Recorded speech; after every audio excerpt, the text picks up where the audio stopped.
As we've talked about, I think many times whenever we talk about the cruise, talk about a cruise trip report, the dining is sort of remnant of the past that I used to enjoy as a kid. Being able to sit down and have a meal with my family. As a kid, we would do that, and you don't really do that nowadays very frequently on land, but you do have the opportunity to do that in a dining room. And so we did that every night. And the first night, it took 45 minutes for us to get iced tea. The second night, the same. On the second night, the only night that they had carpaccio, the carpaccio came and it was like 60% of the size that it would normally be. I mean, and almost embarrassingly so, they put it on the same side that they normally serve it on. So that made it even more stark of a contrast.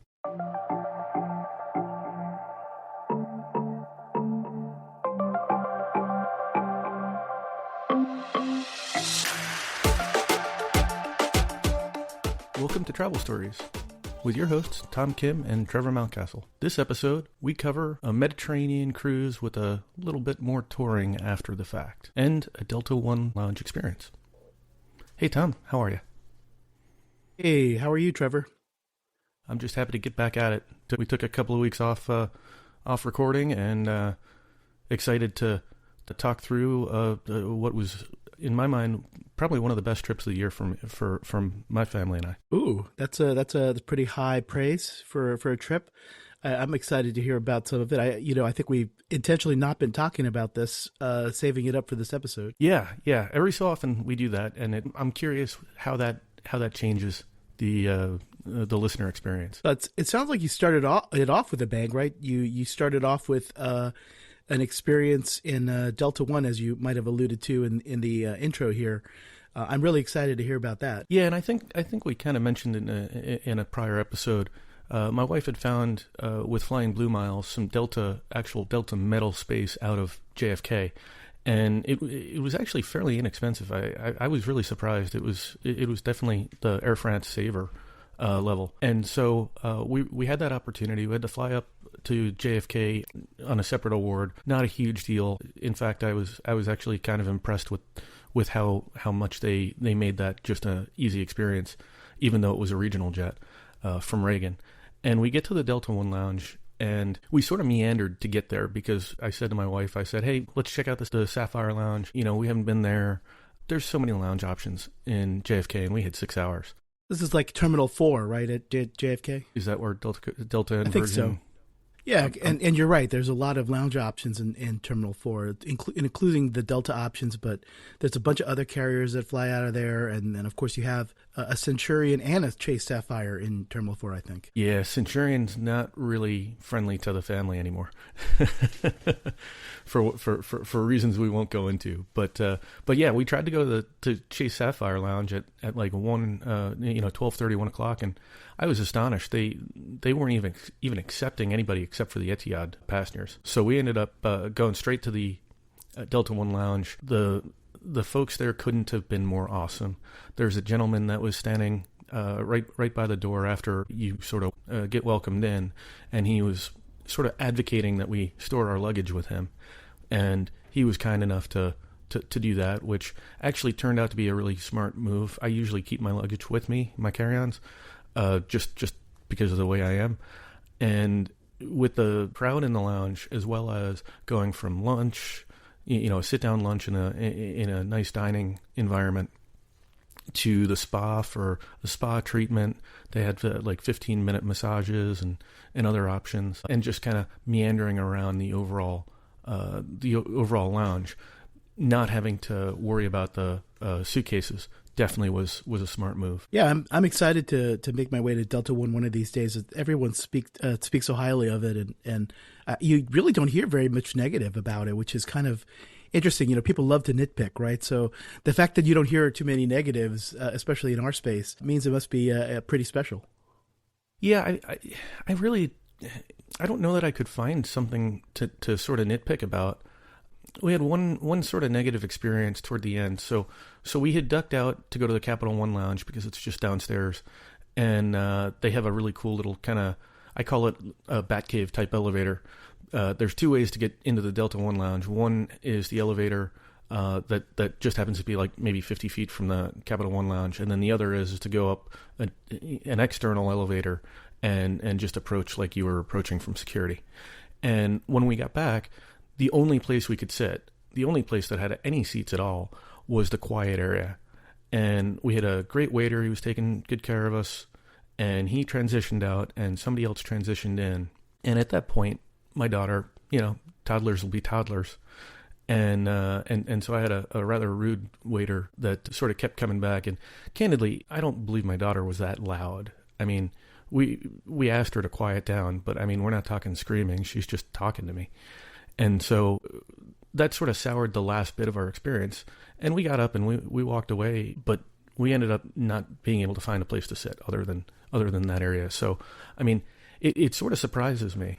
What time of the day was this? So I guess it starts getting a little crowded as you get further into the evening, I guess. Yeah, this was before the European banks, so I have to think it was probably around 5:30. And it was packed. I mean, completely packed. The little patio, an enclosed patio outside was very nice, but that was packed. They had just a main seating area, and this is not a small lounge. This was a very sizable lounge. It looked like the restaurant was completely full, the buffet area completely full. They even had a little place, a little fruit juice bar, all the seating everywhere, completely taken. And so we just sort of said, okay, well, the plane boards in 15 minutes. We might as well just take a leisurely walk down that way. So that was probably the only challenge I had. I think I'm still surprised that they had the ability to fill that lounge. I mean, it is a big lounge. And I thought it was only Delta One flyers, like on Delta metal. So I probably need to take a look and see how many other flights they have out of there that actually has Delta One. It just felt like this was JFK has a lot of flights. It's a lot of Delta One flyers. So I guess and I guess most people, the word is out. So if you're flying Delta One, I guess everyone's kind of availing themselves of the lounge. So I think if you're if you're on a SkyTeam carrier and you're also flying in business class, I think you also have access to the Delta One lounge. For some reason, I thought that wasn't the case because I specifically targeted this for Delta Metal. I mean, in practicality, I think like what Air France and a couple of the other carriers don't leave from that terminal. So I think the reality is it's probably not easy for you to access it. I guess we'll do some. I guess Trevor's doing some on the fly producing. Maybe he's going to check for us to see if that's the case. Yeah, we'll find out just a real quick second. Delta One Lounge is available to same day departing or arriving Delta One ticketed passengers, Delta 360 members, same day departing or connecting flights operated by the following Delta partners. So not all of them. Only Air France, LATAM, KLM, Korean Air, and Virgin. So I don't think anybody's going out of their way from Air France or KLM or even Korean to Virgin, go from Terminal 1 to Terminal 4. I know Clubhouse is in Terminal 4, but I think Delta 1's probably a little bit nicer now than the Virgin Clubhouse at JFK. So you probably have all those Virgin flights as well. So that's a pretty sizable number of people, I guess, between all the JFK departures and all the Virgin departures. Yeah. So I guess when you look at it from that vantage, yeah, I could see how this thing packed out. So anyway, we ended up leaving when we couldn't find a seat. The funny part is that's probably the first time I've had that situation in a long, long time, not being able to find a seat in the lounge. But I tend to get to the lounge early, as our listeners know. As one does. As one does. So where were you actually flying to? Like, where was this Delta One flight actually going? So we were flying to Madrid, but we didn't really do anything in Madrid, right? So okay. We had I'm trying to think the aircraft type. I usually make a note of that, and I don't see it in our show notes. But we had just a kind of run-of-the-mill reverse herringbone seat Delta One experience. So far I've seen the seat map for the true Delta One, like with doors, twice on two different Delta One flights, and I've gotten neither. So I don't know that I'm a betting man of ever actually flying the true Delta One experience. Yeah, I think reverse herringbone, that's probably like a 330, if I had to guess. I know they have some of the 330 Neos, and obviously the 350s that have kind of the newer Delta One seats with the closing doors and everything. But Yeah, strangely, I think on European flights, you're more likely to get some of the older equipment like 767s and things like that. I have such limited experience with Delta. I think I've flown them to Lima. I've flown them to I've flown them to Madrid, and I don't think I've flown them other than those two international, and Wow. then like a handful of domestics. That's not a ton. No, SkyTeam has been a blind spot. We already talked about how my only KLM flight was that Fifth Freedom from Singapore to Denpasar, Bali. So there's definitely a blind spot for me in finding redemptions as well as just in general flying SkyTeam. But it's definitely not one to overlook. We've flown Air France together, and I think they do a pretty good job, and a lot of different good options on Flying Blue over the Atlantic, obviously.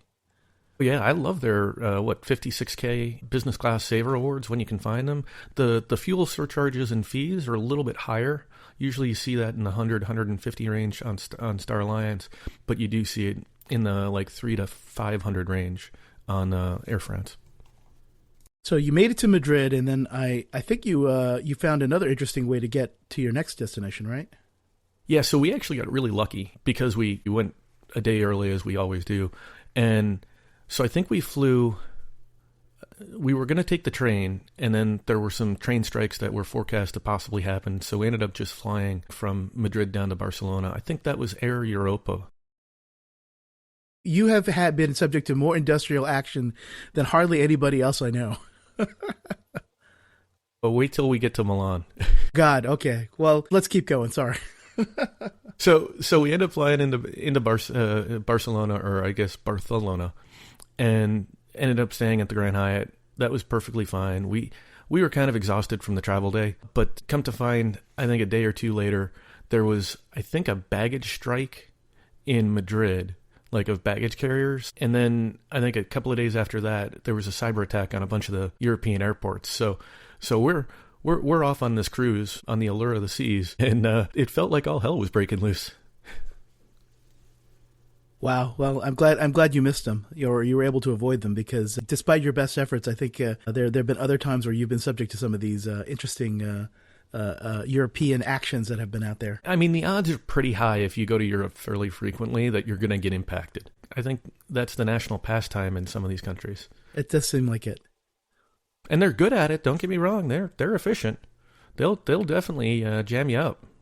But I guess the good news is you got onto Allure of the Seas without too much trouble, which is one of my favorite Oasis class ships for Royal Caribbean. It actually just recently had a dry dock and remodeling, I think, just a little while ago. Yeah, it was really cool. So it was almost funny because they didn't update the photos.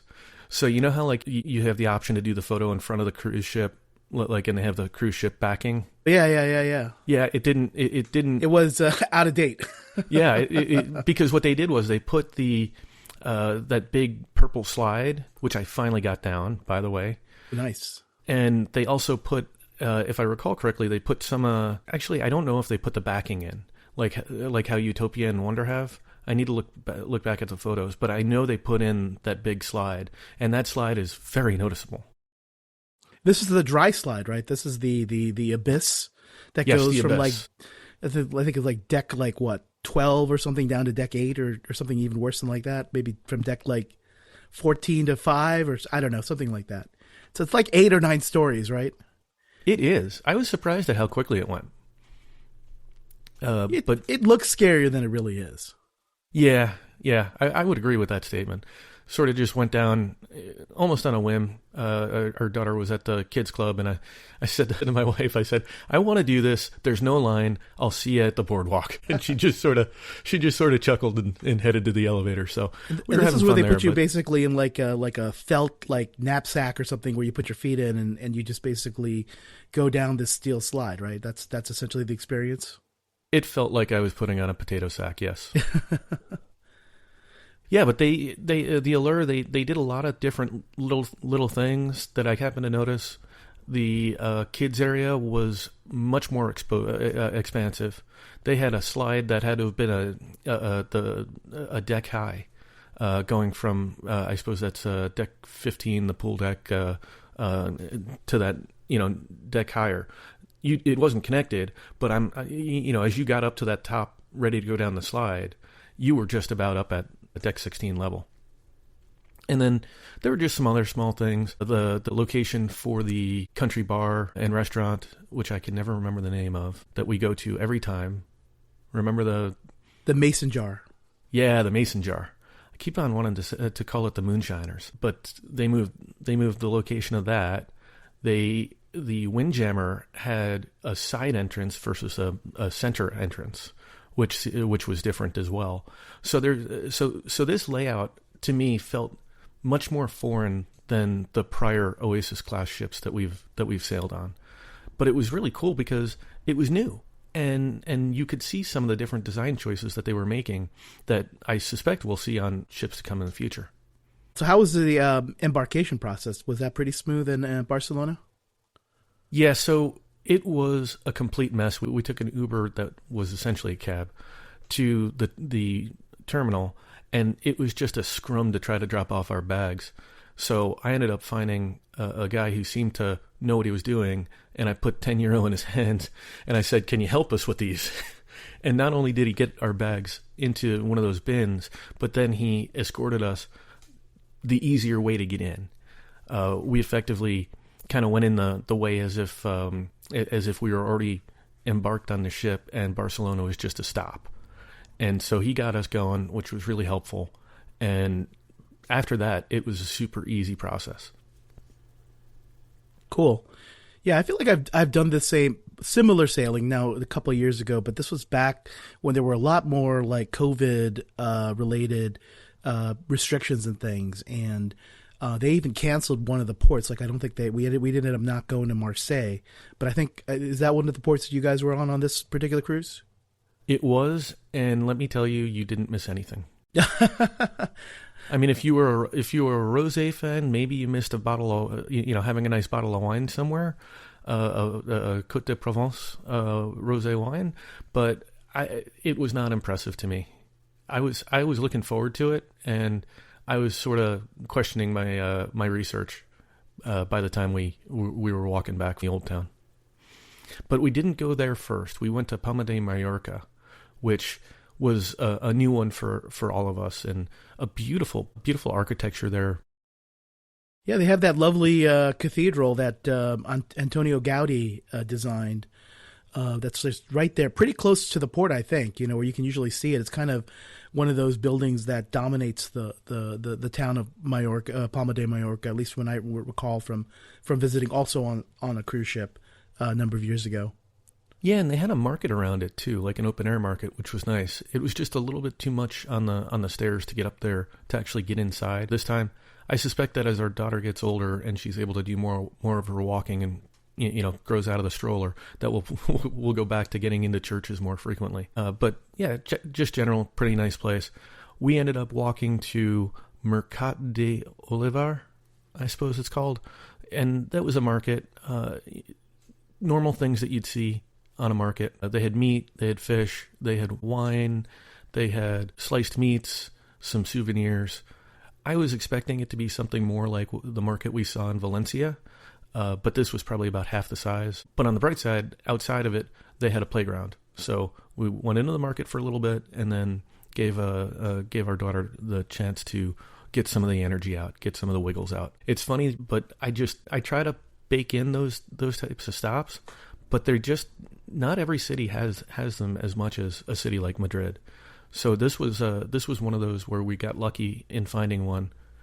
Not all the other cities could we even find any parks that at least based on the research that I was doing that were close to the places we wanted to be. Yeah, I think like Palma de Mallorca, it seems to be one of these places where you can do kind of a self-guided exploration, a little bit more easily maybe than some other ports. I'm guessing that's what you ended up doing, right? You didn't actually buy an excursion or anything like that, just kind of went out to the town and started doing some your own discovery and exploring, right? And that's what we did for almost all of our stops. We're not big tour people, and if we do tours, we usually like to have a private one. I realize that's a little bit of lifestyle inflation, but I find that it gives us a lot more flexibility, and sort of like what we talked about on the Rio episode. you're buying your time back because you're going to the places you want to go and only the places you want to go. Often cases you can sometimes get, not jump the line, but like there might be options to jump the line by paying a little bit more. And if you're in a small group, you're not, everybody's together, right? Whereas if you're in a larger group, if I decide to skip the line and pay that premium, but not everybody else does, I'm still waiting. I haven't gained anything.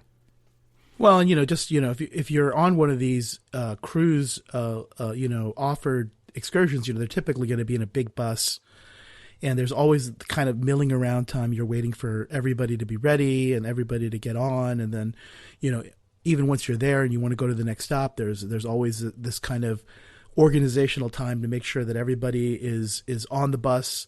So yeah, you're kind of cutting a lot of that out. And like you said, when you're on a private tour, there are some options for expedited entry or VIP entry into some of these places that you're visiting that will be available to you that won't be available to a larger group on a big bus. Exactly. I will say that one point of frustration, every port except for Napoli or Naples had a bus required, and that made no sense to any of us. I mean, I suppose it makes sense because they're industrialized ports, but in Palma de Mallorca and Marseille, you had to pay for the bus.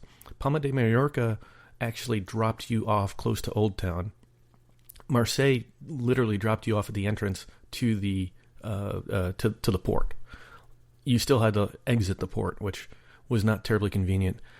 And I will point out, like part of that, Trevor, I think is because, of course, you're on an Oasis class ship. These are the largest ships, pretty much, in the world. And they can't be accommodated in ports that are super close to the cities usually. So, this is more common with these large mega ships. One of the advantages with cruising on some of the smaller lines that have smaller ships are they can usually actually port closer to the central city, and you may not need a bus, but that's not always the case. But that is one of the negatives of being on an Oasis class ship on Royal Caribbean versus, something like something small on Holland America or some Viking or some of these other cruise lines that, have, ships with, 1,000 passengers instead of like 6,000. So. Yeah, I don't know if I agree with that entirely though, because we had the Voyager of the Seas we did up in Northern Europe and in the Explorer of the Seas in the Greek Isles. And I feel like the vast majority of those, and obviously, the Voyager class are much smaller. We were still on a bus, which, for better or for worse, I don't know if that's just because of the ports in Europe in general. Some of the ports are always going to be like that. I'm just thinking that there are certain ports where there may be berths that are closer, right, to town that can only accommodate the smaller ships. And of course, Allure is, one of the largest. So that's going to be less likely. And, and even with Voyager and Explorer, I mean, they're, essentially a third of the passengers. They're like more in the 2,000 to 3,000 range versus, 6,000. Yeah.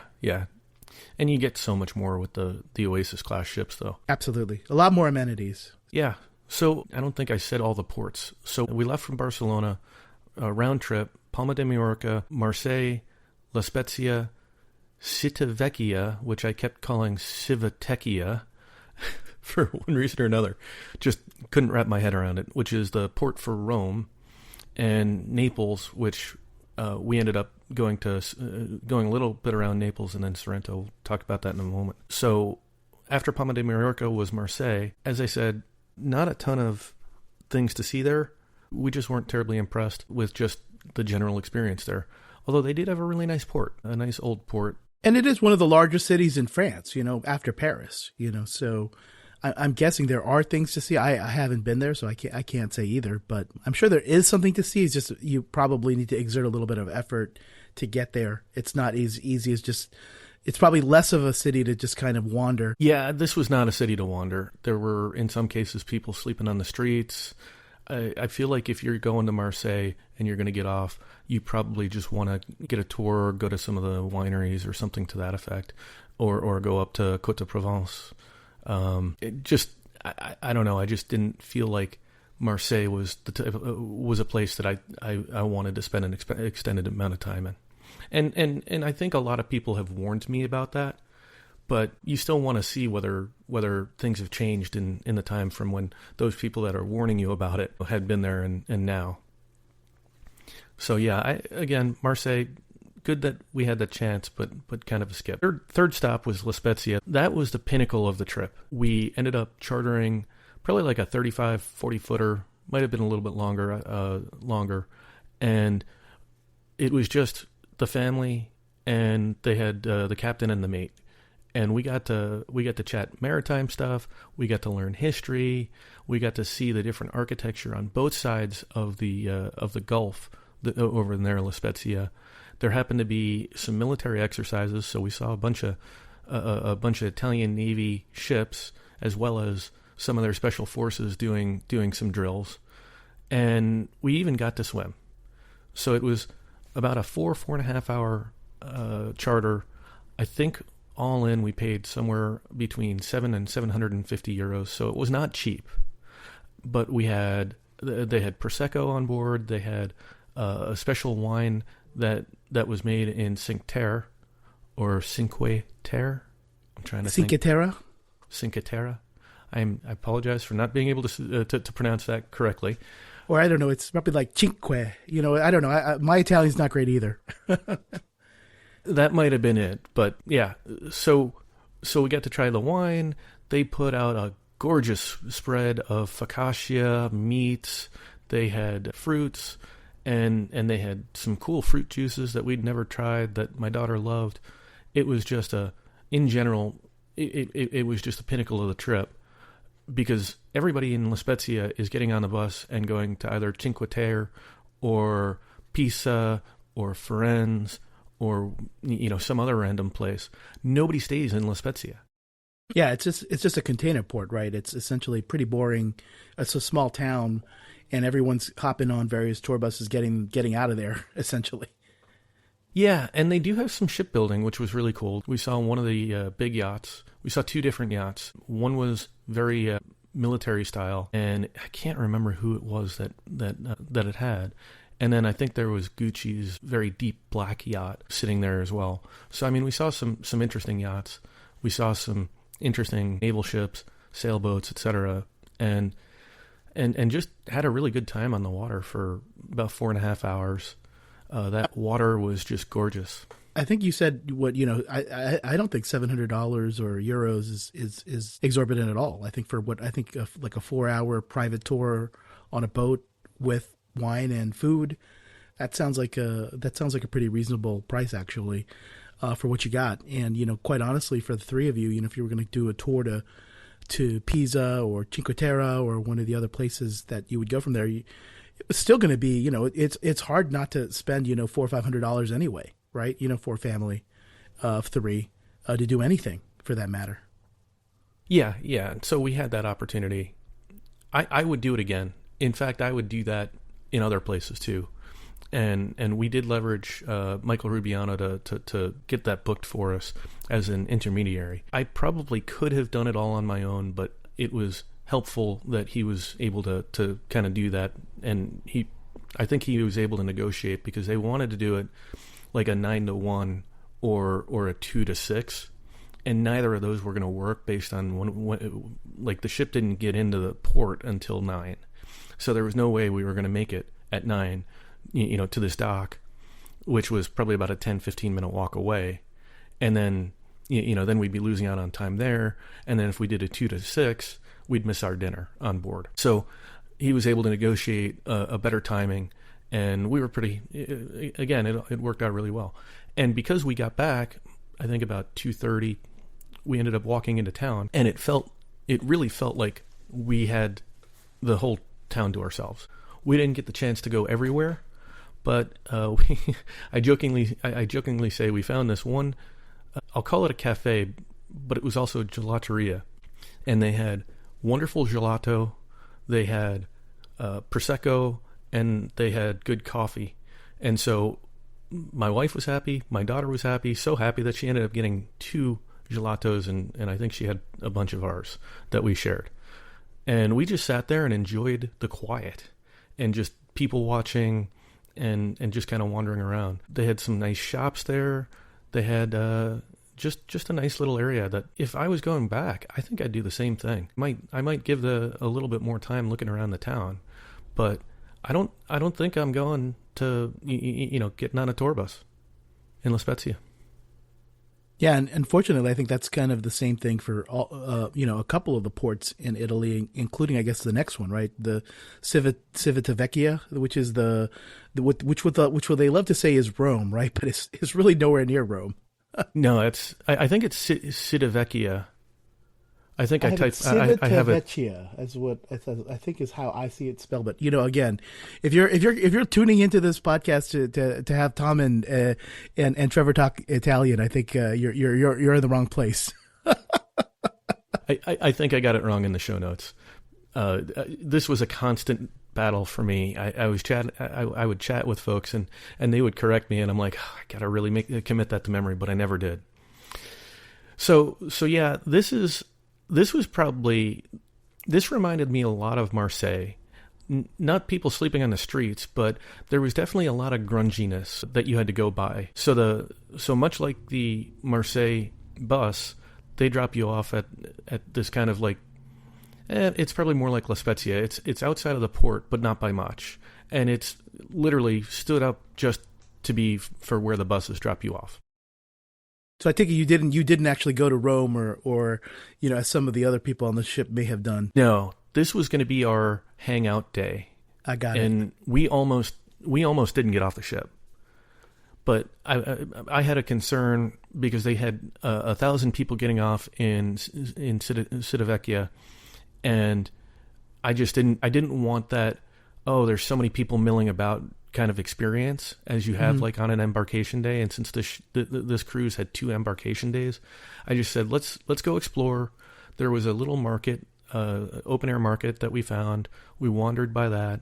And then we found this kind of pedestrian street and got more gelato. They had some cool statues, sculptures that we looked at and enjoyed. Like there was this one with colored pencils that we got my daughter in front of that just seemed like a cool thing, a cool photo op.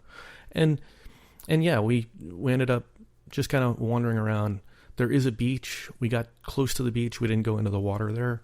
But there are some options in Civitavecchia. It's just you're either taking a cab or an Uber, or you've got a good 10, 15-minute walk to get to where you actually want to be in. Yeah, when I did this same itinerary before, my parents had not been to Rome, so we did do the bus tour, and it is a long bus ride. It is a very long bus ride to Rome. It ends up being a really big full day because just the transit time is probably close to 3 hours of the tour. Let alone the time to actually see anything in Rome. So obviously, if you haven't been to Rome and you're on this type of cruise, I wouldn't necessarily put it off your list. Just understand that a significant amount of your time is going to be transiting from the boat to actually the city of Rome, and Civitavecchia is nowhere really that close to Rome. It's still a good hour by bus, and probably even not that much less by train to get into the city. So for this type of cruise, you may want to make this port day a day on the ship, because when you're on something like an Allure of the Seas, an Oasis class ship, there's a lot of amenities, a lot of things that you just won't have time to do unless you take one of these port days and spend the time. And sometimes it's a real treat because, it's the ship is considerably less crowded. There's less people on board. There things like the pool and other, amenities are actually worth going to because you're not fighting with the rest of the ship to find a deck chair or something like that. And we did that on the Marseille day as well. Since we had gotten back so early, we went to the pool. We had some downtime, which was nice. Yeah. Overall, I think it definitely should be a ship day unless you really want that full day. Unless you haven't been to Rome and that you really want to make use of that opportunity. But I would say the next stop, Naples, is probably not one that you probably should make a ship day. I think that they actually do port usually pretty close to the city. And, Naples I find is actually I've been there a couple of times now, and I really like it. I consider Naples a very interesting city in Italy. think we got to see enough of Naples to be able to make a judgment, other than the part near the port was very seedy. Not like... Well, I think Naples in general is a little seedy. Yeah.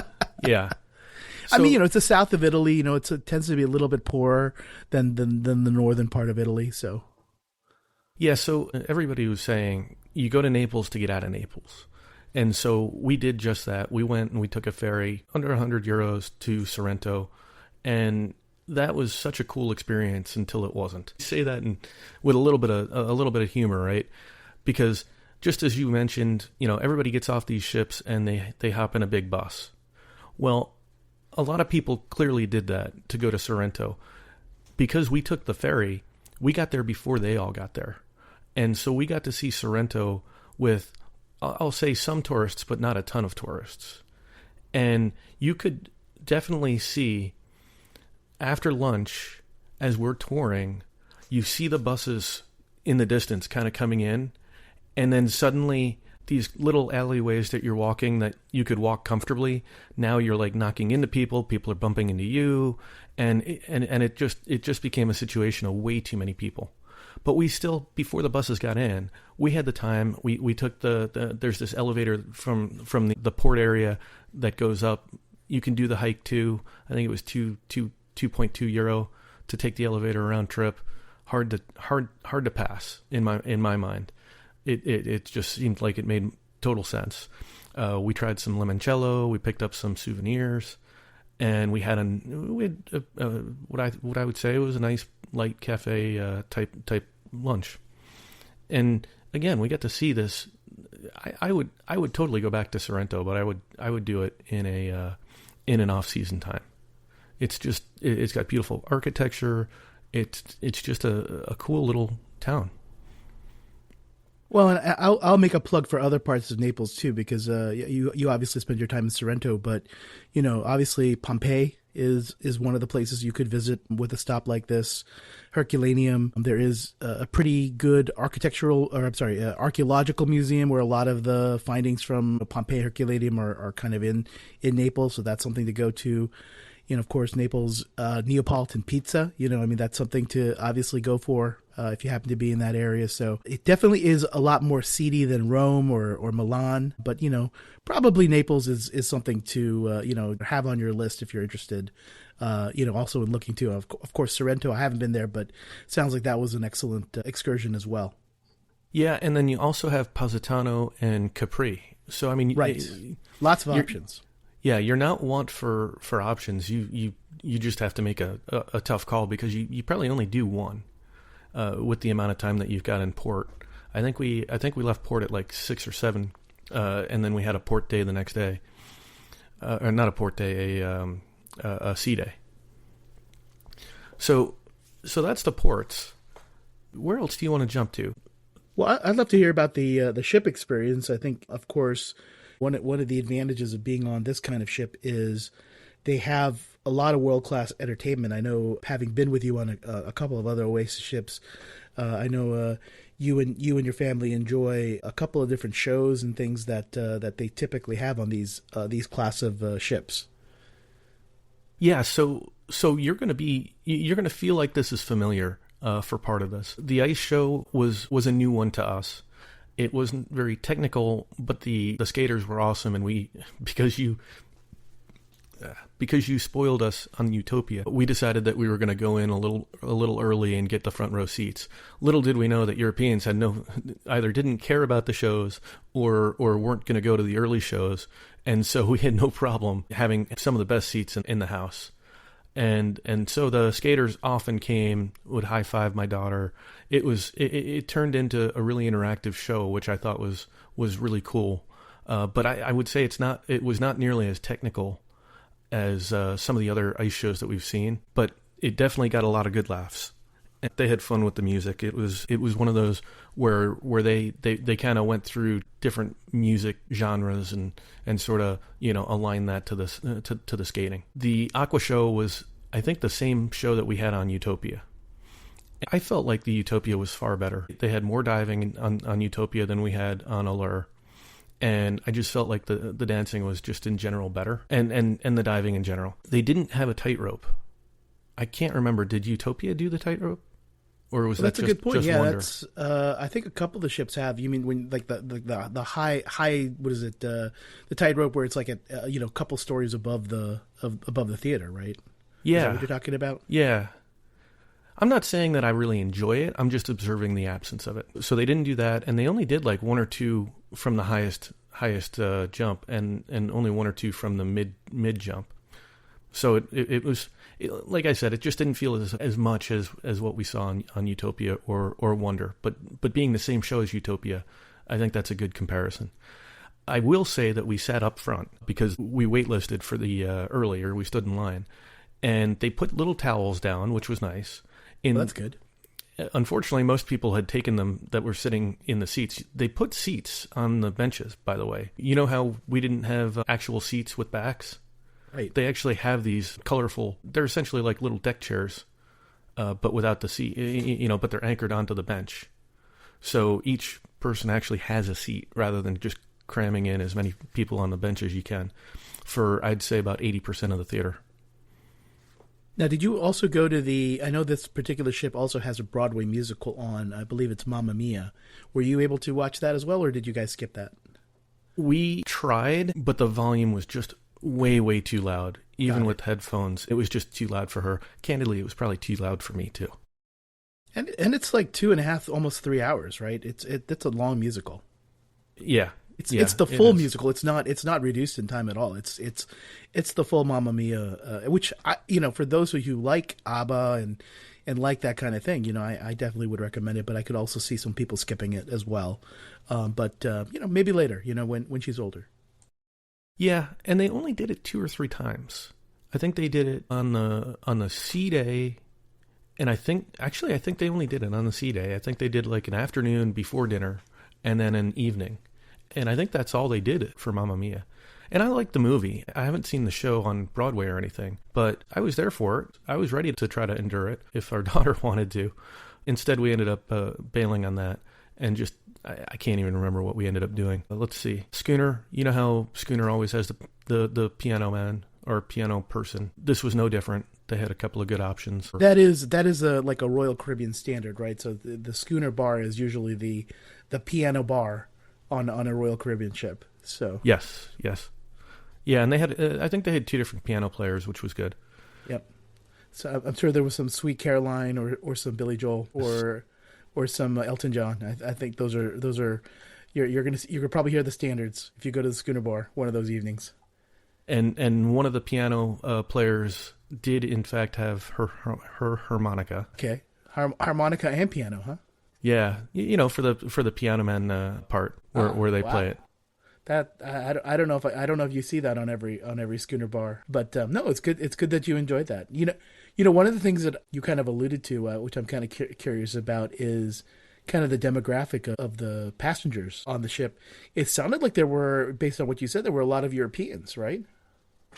Yeah, I thought there were a good number of Europeans. Chatted with a couple of Irish folks from Belfast. Chatted with a handful of Brits. I definitely heard a lot of Spanish and Italian. I don't know that I remember a statistically meaningful number of Germans or that sort of thing. But it definitely felt like this was much more European rather than American. And you could sort of see it in the fact that the early dining, they do 3 dinings. The early dining, if it was 50% full one night, that would have been a lot. The later 2 dinings obviously were much more popular, and so it was a different experience, and I kind of liked it more because it felt a little bit more private, more spread out, right? It's like you have, and the Europeans do love their late dining, right? So, but yeah, no, I think it's interesting because I think based on my experience cruising in Europe, that does seem to be interesting that these Royal Caribbean ships sometimes are not dominated as much by Americans, but you might not see that on every cruise line. I was hearing some experiences on like Carnival, for instance, where, even though it was leaving from Europe or from England or something like that, you still had, the vast majority of passengers being American.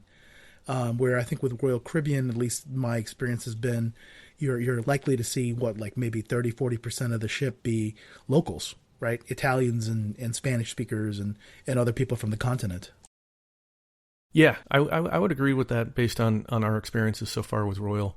When we did Carnival out of Dover, I will say that it felt like it was almost like a 50-50 American and British UK split on the Carnival Pride way back then. So, I think the Brits do seem to like Carnival, or it could just be that it was going out of their, it was a drive instead of having to fly. But I do see a lot more Americans on Carnival versus European cruises on like Royal and others.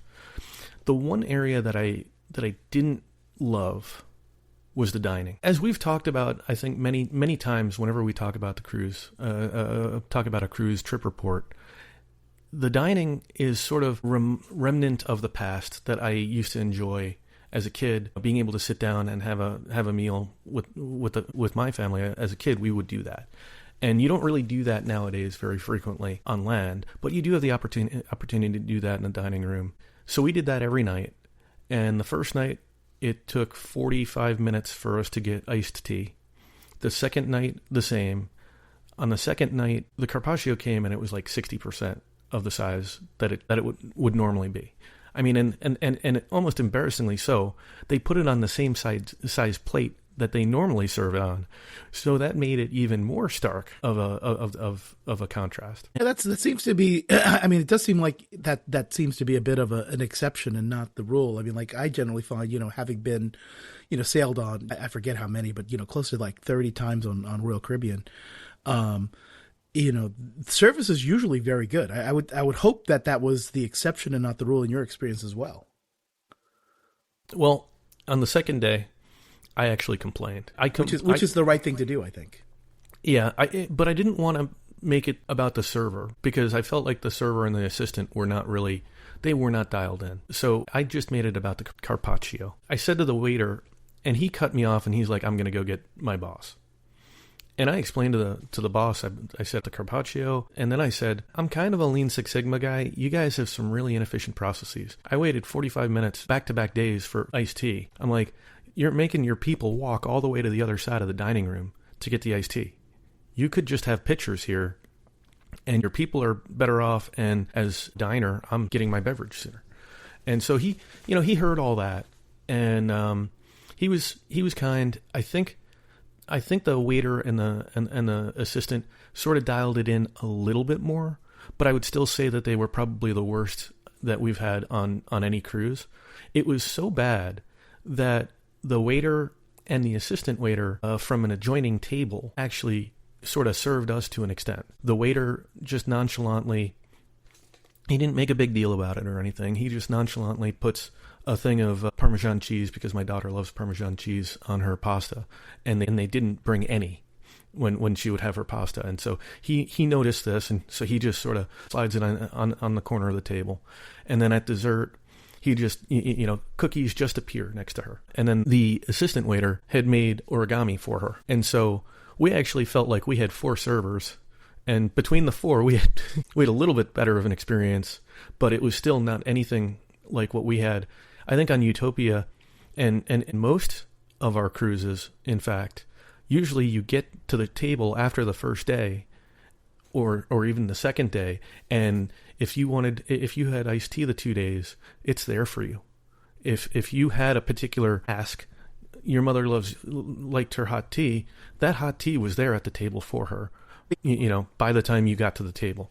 That's the normal service standard that I think you and I have become accustomed to, and generally, that is what you expect. Usually the assistant waiter and the waiters are much more dialed in, as you say, and proactive. And they're kind of monitoring because they understand that that's part of the experience. I think that's part of this bygone era, of dining on cruising, where you get to know the waiter, they get to know your preferences. I think we've talked about this number of times. So sorry if we're boring you listeners, but just to kind of emphasize, that is one of the things that you are getting when you go on a cruise, which I like. I enjoy it. I think you do as well. Yeah, and I was looking forward to that because our daughter's gotten to the point where she's been doing it since she was like 7 months old. And so we really were looking forward to that, but we were also cognizant that we couldn't have an hour and a half, 2 hour meal. Mm-hmm. And so by going down that path where here we are, we're getting poor service and the meal is taking forever because they just don't care. The first day, the food came out cold. Not like cold, but it was certainly not piping. Mm-hmm. Mm-hmm. I will say that the quality of the food was very good. Even though the portion sizes weren't amazing, you could tell that it was good food. It felt like it was sourced in Europe. And you cut into a piece of meat and you can tell whether it's been properly trimmed, if it was a good piece of meat or not. So we had that. The third night, the waiter, I guess it's the head waiter or the waiter captain, I can't remember the title, but he comes over and says says good evening, etc. And then the waiter, as he's taking our order, he says, Mr., and I'm not going to use the name, but has authorized the steak and lobster or the surf and turf. Should you wish to have it, we will cover that. So that was some service recovery, I guess, from your previous encounter, right? It was, yes, exactly. And I appreciated that. I thanked them, personally. And we did end up ordering that, which was good because they had jumbo shrimp instead of lobster for the formal night. Interesting. So, I wonder if that's a new thing. Like, because I feel like maybe there's been some cutback on lobster in the main dining room. At least not the one that's available for free, complimentary, and not for the upcharge, obviously. Yeah, and having gotten that upcharge comped, I don't think I'd do it. I don't think I saw the value of it. I enjoyed it, and as a service recovery, it was a great option. Yep. And that didn't stop, believe it or not. I think he saw that the service was still not to the standard that they pride themselves on. Right. And so when we were in Naples, departing Naples, they offered to give us a tour of the kitchen, but it was at 9 or 10 a.m. in the morning.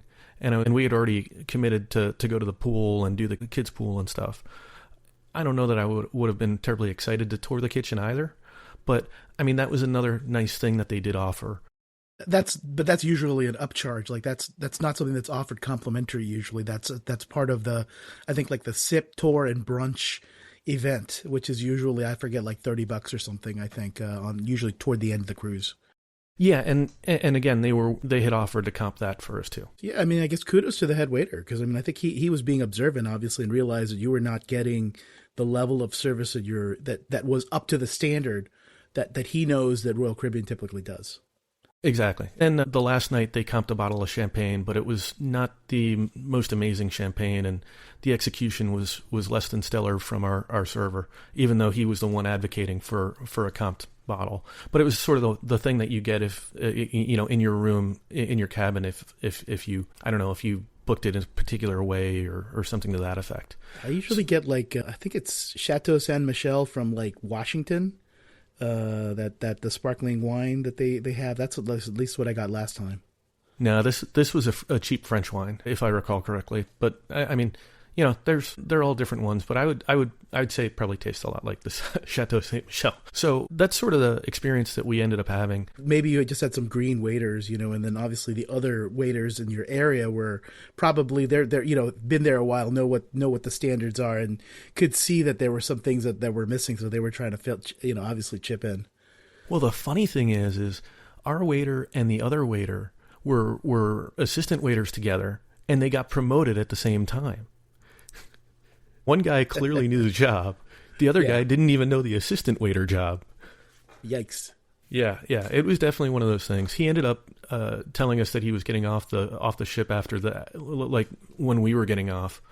He had negotiated a change to his contract because he didn't want the extension anymore and wanted to go back to Manila. So, I mean, I think he might have just been done. And, and I get that. I get that if you're done, but you're still, yeah, he clearly was checked out. It's unfortunate. But yeah, overall, I would do that again. I felt like I came off the Allure a lot happier than I came off the Explorer, just because you had all the room, you had just all the amenities and everything. And so I just wish they'd do more innovative ports with the big ship that they send. But that's sort of how it is, right? There's only so many ports you can go. And, and the way things are going with, locals in Europe, complaining about over-tourism, I just think, unfortunately, when you're on like a big Oasis class ship like that, I think that is one of the limiting factors. I think if you want some of the more innovative ports. I think that's why you're going to see the smaller ships go to some of those destinations that you're just not going to see as often. But, it's part of the balance. If you want a ship with all the amenities, I'm going to speak for you and say, that's part of the vacation, right? It's the ship is one of the features, right? It having all those amenities and entertainment options and everything. You could go with a smaller ship, but then obviously you're missing out on, aqua shows and ice skating and, all the different other things that they can provide on a ship that large. I couldn't have said it better. And the other thing, this went to ports that I was interested in, that I have contemplated going to, and it helped me to realize, hey, maybe that's not the right port for me to actually go and spend a week or a weekend. So not going to Marseille, that's an easy one, right? But I don't think I'd go back to Palma de Mallorca. I mean, not for like an extended stay. It was interesting, but it didn't jump out at me in a way like a Madrid or a Rome or like Sorrento did. I would certainly see myself going back down to Naples and exploring that whole area, Positano, Capri, Pompeii, and perhaps even staying in Sorrento. There's a wonderful Hilton there that I think Robert talked about on an episode many, many years ago. And I think we've got other friends that have been there more recently that have loved it. So, it hits both ways. But by being able to kind of get a taste for some of these different ports, it definitely allows you to sort of either highlight cities or locations on your list or strike them out. I really like your comment because, one of the things I think people don't do is, they don't know until they go, right? So it's if our listeners are interested in doing this kind of Mediterranean itinerary, it's good to know and have a little perspective on what you're going to get with some of these ports, right? And, sometimes, obviously the cruise lines are going to it's Civitavecchia, that's Rome, it's La Spezia, that's for Pisa and Florence. And, they're going to obviously talk up these ports, but, it's better that you hear the ground truth, which is, oftentimes the ports themselves all have differences. They have some things that are good. There's some things that are bad. And it's good to have proper, regulation of your expectations, right, with these ports, because, when you get there, you're not going to be like, you're not going to see the Colosseum from Civitavecchia. You're not going to see, the Leaning Tower from La Spezia. These are places that, they're going to have in the travel brochure, but you're going to have to take a bus and take an hour to get there, or you're going to have to, curate your own kind of excursion as Trevor did, out of La Spezia and get your own kind of, tour together. And that's often the best strategy. And it's good to do a little bit of planning and understand what you're getting yourself into, because if you are thinking you're going to have, a cruise and see everything in Rome and everything in Florence and everything in Naples, it's better to regulate your expectations. Say, no, it's going to be a slice of that. It's not going to be, and you're going to have significant friction getting on and off the boat and getting onto buses and getting onto tours. And it's good to be able to kind of set those expectations, because part of doing the cruise, is also about the boat and, having that. The ports are good, but they're not going to always be excellent, right? You're not always going to have a very frictionless experience in some cases.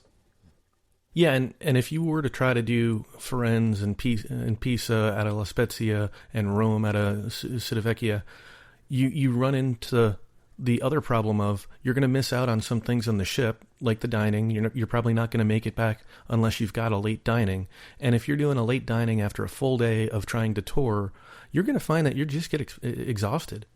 And you don't want to come off a vacation exhausted. I mean, maybe some people do like to come off a vacation exhausted, but for the way I travel, and I think for the way you travel, we actually travel to relax. We like to tour, but we don't have to be going at 100 miles or a million miles an hour the whole time.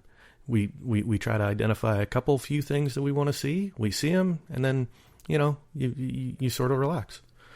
Yeah, I think in my mind, ports like Civitavecchia, ports like when I see Orlando on an itinerary for a cruise, or Nassau, these are all ports where, okay, in my mind, that's just a sea day, because I'm just going to spend time on the boat. A better than sea day, because others can get off the boat, whereas that's sea true, day, even you're better just than fighting for seats. Yep.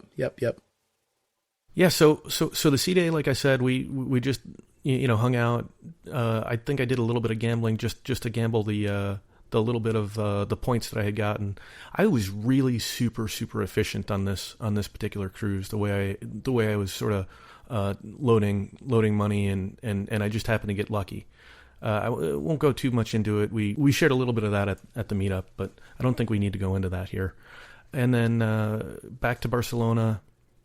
Nice early morning departure, and we ended up getting to fly a Fifth Freedom flight on Singapore. How was that? I was pretty happy with it. We were in economy, but it was like a 2-hour flight, really good, nice IFE. I usually criticize Singapore on the IFE, but on a 2-hour flight, all I needed to find was one movie. Was it a 777, A350? What was the equipment? I think it's it was an A350-900. Okay. And so they got us into Barcelona. The only downside was that because that flight continues onward to Singapore, we effectively had to leave the European Union and return to the European Union in Milan. Leave it in Barcelona and then return in Milan. So we had a little bit of friction there with immigration.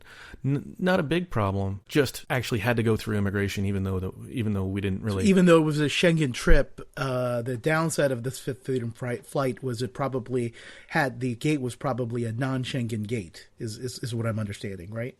Yeah, and we had the same problem when we took Gulf Air last year from Nice. So it wasn't like it was a surprise to us. It was just another one of those things that we had to worry about. Now, we did rent a car. Ooh, I always get nervous about renting cars in other countries. Well, this one's a little bit worse, right? Because I had gotten a ticket last year, and the only way to pay it was to do a bank transfer, and it just seemed so scammy to me that I was like, okay, I'm just not gonna pay it. And I tried to email them, and I just got another letter from them too, which was really funny. Like, I want to say yesterday or the last few days. And I emailed them again, and I'm like, look, guys, are there going to be some Cabineri finding you the next time I fly with you to Italy or something? Is that what I'm going to basically have? I'm told that they don't really care. Okay. By somebody in the community. I won't name names. But if any of our listeners have experienced one way or the other, I would certainly be open to that. But yes, I was nervous renting a car this time because of that outstanding ticket. So end up going in, and it was bad because there was going to be action in Italy. I think it was like something like 30 or 32 different unique events across the country the following day. And so I go in, I get a little thing, and they find, and there's people that had been waiting there for a half hour because I don't know whether it's because of my executive aisle status or because I was booking with National rather than I think Nextcar or whatever the other ones that one office was doing. But they pulled me up, and there were other people that were like, I've been waiting. They're like, well, you should book with National next time. And so they gave us a nice car. We were actually in and out. We were probably in a car in less than a half hour from the moment we stepped off the plane, which, I mean, I think is not an unreasonable expectation in the U.S. I would never have guessed I would have been able to do that quickly. That seems to be an exceptionally short amount of time for Europe. Yeah, it was a lot faster than the last time I had to do that too. So we were on the road. We went down to Acqui Terme, and we'd arranged with Ariella at Verdmont, where we had done that pizza experience that we talked about. And I'll have to dig up the show notes, but it was the Nice trip last year. And they actually have an apartment there. They have a pool. They set up a lunch, a wine tasting, and dinner for us, and then breakfast the following day. And then we just drove back to Milan. This is when we found out how bad those actions are, to the point where the Milano Express to Milano Centrale was completely canceled, and we had to figure out an alternative. Uber was trying to charge 175 plus euro for the drive, and luckily we happened to remember that in some places you do have a flat fee to get down into the city, into a central business district type thing. From Rome, and I'm not even gonna try to pronounce FCO's true name, but from Rome's airport, it's a flat fee. From Milan, Malpensa, it's a flat fee for a taxi. It might not always be the cheapest. In fact, on the way back to the airport, we ended up just paying an Uber, and we saved about, I don't know, 30 or 50 euro. So it's all about knowing where you're going to be able to figure out what's the right answer. And so when we realized that the train wasn't going, we see this group of probably, I don't know, 30 to 50 people all looking at their phones, waiting on an Uber to accept them. And I see all these taxis that are just standing there. And so I walk over to one of them, and I said to him, hey, can you get me to the Hyatt Centric? He's like, yes. How much? He's like, flat fee, I think it was 125 or 135 euro. And I'm like, okay, sold. So get everybody in, off we go. Took an hour and a half, a little bit more longer than it needed to be just because there was rain and everything. And we get to the hotel, and hotel was good. They upgraded the room, welcomed us back since we'd been there last year. And by this time, it's about 3 o'clock. As you know, everything closes down around 3 o'clock in Italy. And I don't know, do they do siestas there, or do they just close down restaurants? I don't know. I'm not that familiar with the culture, especially in Milan. Yeah. So, yeah. Well, Milan being Milan, they probably don't take naps. If Madrid, they'd be taking siestas. Anyway, we ended up going to a cafe instead. And as we were going to that cafe, we encountered a protest. Now, it was peaceful at the time. We avoided it. And we just made sure we selected a cafe that was a few blocks away. But I'm telling you, Trevor, it's when you have more than one data point, it's a pattern. Industrial action, protests. I see some things are associated with your travels. A little bit more frequently than I think is statistically expected. I think it's the frequency of travel. It's got to be bad luck, though. Okay, Mr. I'm Europe. not actually, yeah, you're just Mr. Unlucky Europe, I guess. I'm not searching this stuff out. Let me be very clear about that. And for those of you who know what I'm talking about, of course, was it Valencia, or I'm sorry, it was Valencia, right? Yeah, there was some 24-hour protest in Valencia while we were there. We never saw the protesters. We saw them as they were starting to gather, and then we just stayed away and just kind of saw where the helicopter that was following them was and walked the other way. But we didn't really encounter much. This guy wants me to do a guy's trip to Europe. I'm thinking, yeah, I'm just going to, do I have enough insurance? Yeah, I always come home safe. Well, not always worse for wear, but anyway. Touche. But that wasn't because of the Valencia worse for wear was not because of the protests. That was just because maybe it was slightly impacted. There you go. I think just for our listeners that might not remember that episode, I ended up injuring my toe. Not breaking the toe itself, but it was a summer-long injury. So, but that happened well before the protests. So here we are in this cafe, ordered some wonderful focaccia, some meat, and a bottle of prosecco, and we're just relaxing and enjoying. Then, probably about halfway through the bottle of prosecco, we start seeing cops.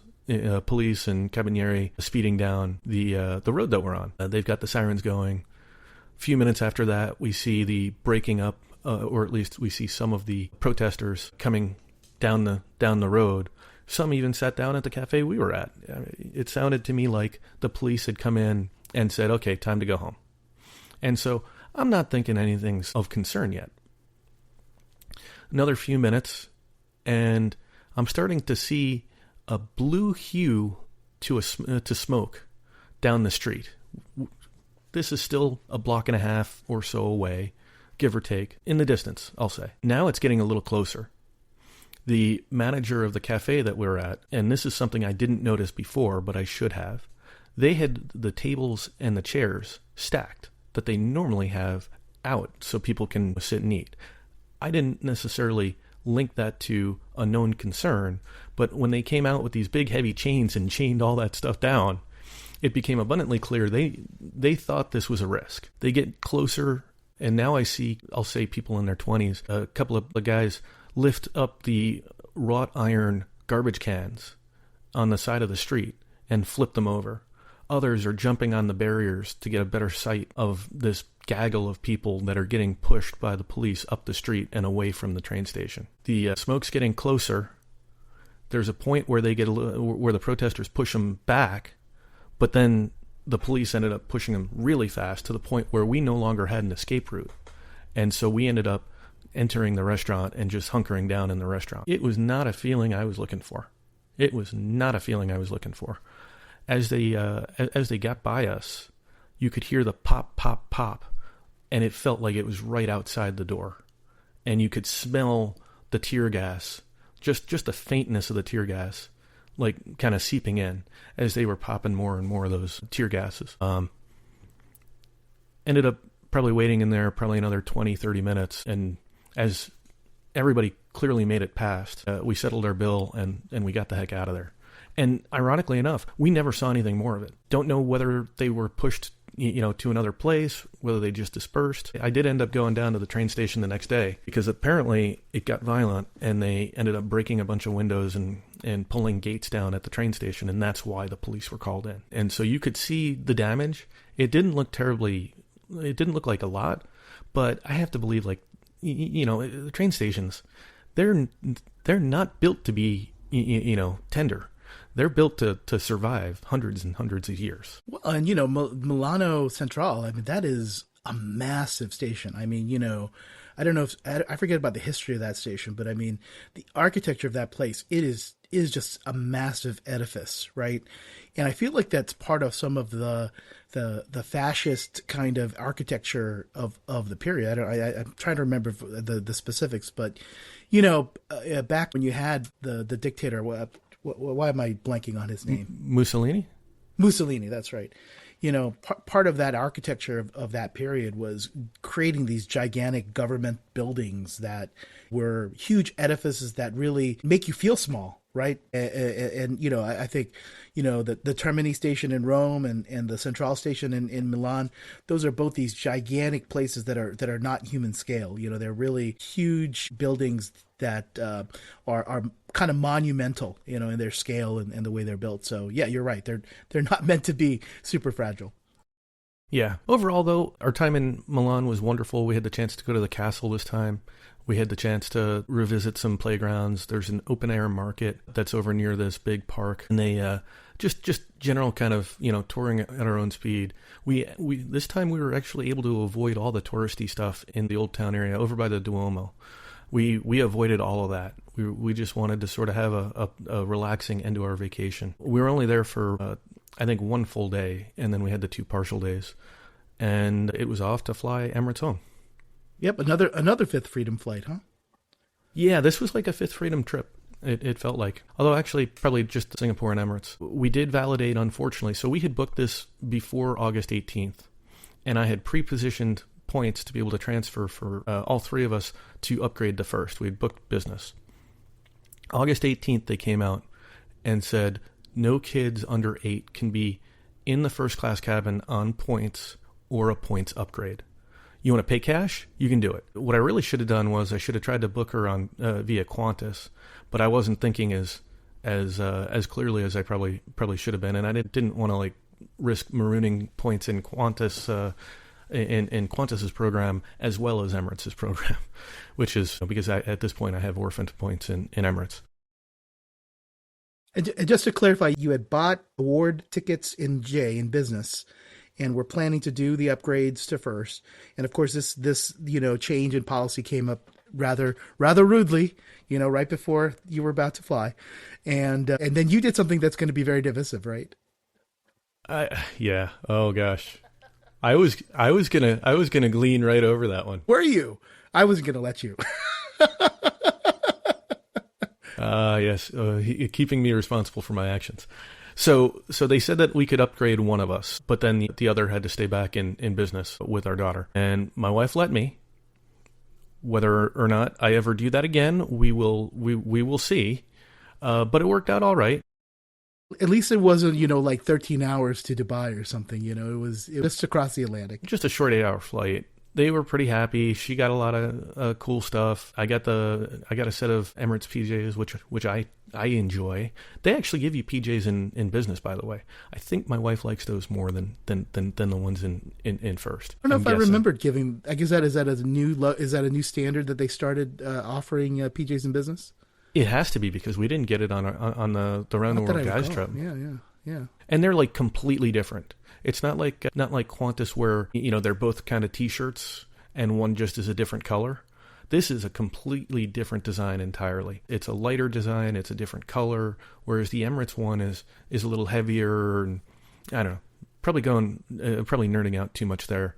But most of the things that you expect of Emirates was, Emirates First in Business is alive and well. I was actually pretty impressed because, Etihad definitely had a fall from grace, but Emirates is still absolutely wonderful. This aircraft was old. It did not have the higher partitions that some of them have. It did not have the new bar. So, it was nothing special, but it was nice to be able to fly first again. And I think I've scratched the itch for at least for the next 4 years until they change the rules again. The one thing that I will say, the agent was more than happy to try, and the computer stopped her. That was surprising to me. Computer says no. Yeah. I usually IT is hard. Just a couple of notes on the actual flight. Serving Dom 2015.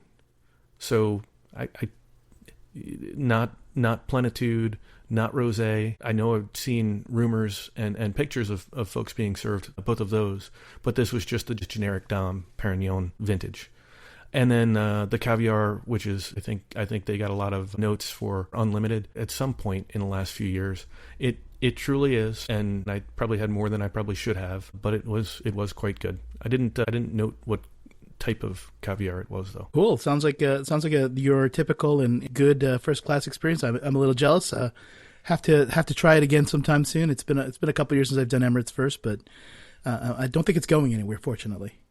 No, but they changed. So the reason that we pre-positioned the points was they changed the transfer rate. I think from Capital. I think it's either City or Capital One. They changed the transfer rate for how many miles you get, like from the points. And that's why we pre-positioned it. And then I think at some point in the last 2 or 3 months, they also increased the fuel surcharges and taxes. So it used to be that the Fifth Freedom flights were like the unicorns that didn't have the egregious $1,000 plus taxes and fees. And I think that has changed. I'll validate that. Well, Trevor, it sounds like a wonderful trip, wonderful cruise, wonderful flight back. I'm glad you enjoyed it. I'm a little jealous, but I think we'll probably be planning our own adventure, I think, in the near future. I'm excited also to get back on a cruise soon as well. So I think, but it was as usual, very fun hearing about your trip. Yeah, this was a cool one. Definitely happy to be able to share it too. Well, that's the show. Thanks for joining us, and we hope you enjoyed listening. If you enjoyed this episode, consider becoming a Milenomics Patreon member and get access to even more in-depth miles, points, and travel content. Until then, we hope your next story is a travel story.